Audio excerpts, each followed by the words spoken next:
Hello and welcome to the Shoegaze 93 channel. And today we are going to take a look at the real secret to the shoegaze sound, especially the early shoegaze sound of the late 80s and early 90s.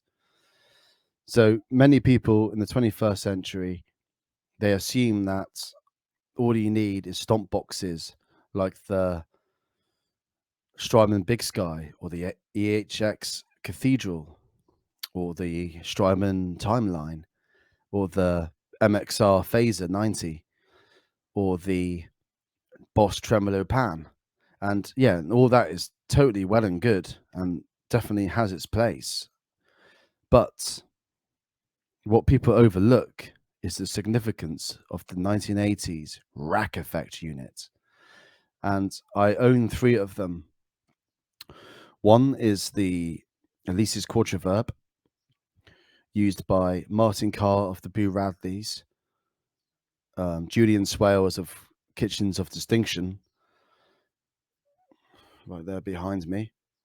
Death of Cool. You want to check out the song Blue Pedal. That's a great, fantastic usage of the Alesis Quadraverb at its absolute max potential. And it was used by Chapter House. Simon Rowe, Andrew Sheriff, and Stephen Patman were heavy users of the Alesis Quadraverb unit. Second unit is the Yamaha FX 500, made famous by Slowdive and Blind Mr. Jones. Check out the song called Meta by Blind Mr. Jones for a great example of their usage of the unit. And obviously any Slowdive song really utilizes the unit to its full. And the third unit I want to look at is the Roland GP 16, made famous by Ride on their early material. You can hear it on songs like Drive Blind, Perfect Time, Unfamiliar, Today, Dream is Burned Down. All of that will be from the GP16 by Roland. There is also the Yamaha SPX 90, which I think Kevin Shields used the bloom feature on it. But then some people say it was the MIDI Verb 1 and 2. So, yeah, it's contentious. But I do not own any of those units. I don't own the SPX and I don't own MIDI Verb 1, 2, and 3. So they are still ones I would like to collect. But I own the other big 3. That's important. It's also the Lexicon as well. I think Lexicon made a really good rack effect unit. But the advantage of the rack effect unit, why it's so overlooked, is because of the presets. All the way they're all jumbled into one setting. If you get what I mean, it's you got phaser, tremolo, pitch shifters, delays, and reverbs, all in that can be accessed via one touch of a pedal. And that pedal was the MIDI foot controllers. You could, via a MIDI cable, you could connect the unit to these foot controllers, and that allowed shoegaze bands to play live, to use these effects live. The more extreme delays and reverbs actually came from having a foot controller in front of them down below where stomp boxes usually are. And sometimes they would have stomp boxes also down by their feet. But with the early bands, they would have these foot controllers. So the FC100 foot controller, I've got that for the Roland GP16. And it meant that you can recall like up to limitless effects, really, because there's so many banks as well. And the great thing about these rack effects units is that they're so edible. They're so you can edit it and customize them so much by changing the parameters of what each effect does, and you can change the depth, the rate, the intensity of it, the volume, anything like that. And you can use a Roland EV5 pedal, which is a expression pedal. And then so live, you can manipulate and you can go between the top of the parameter and the bottom of the parameter via a expression pedal, which basically looks like a wah and volume pedal. It's the same kind of driving kind of pedal. And what makes these so special and advantageous to today's top stomp boxes is that it's just you got all of these effects crammed into one setting, and you have infinite banks that can recall pretty much anything you set up prior to the gig. So you can be at home and mess around and sort of fiddle with all the controls, mess with the parameters, and then you can it's just so highly manipulative, and you can use the expression pedal to go between the most extreme setting to the most subtle setting.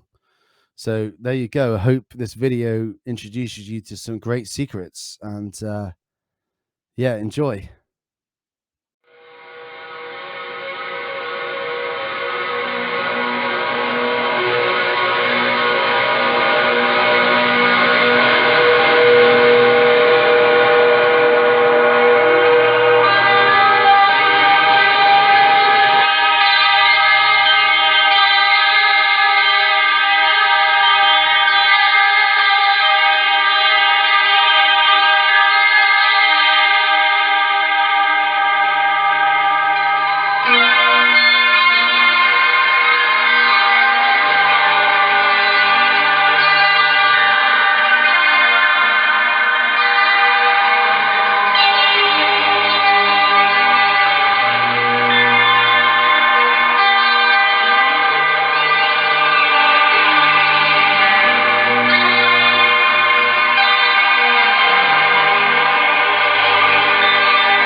Yes, I know it's just a dream. Don't forget reality.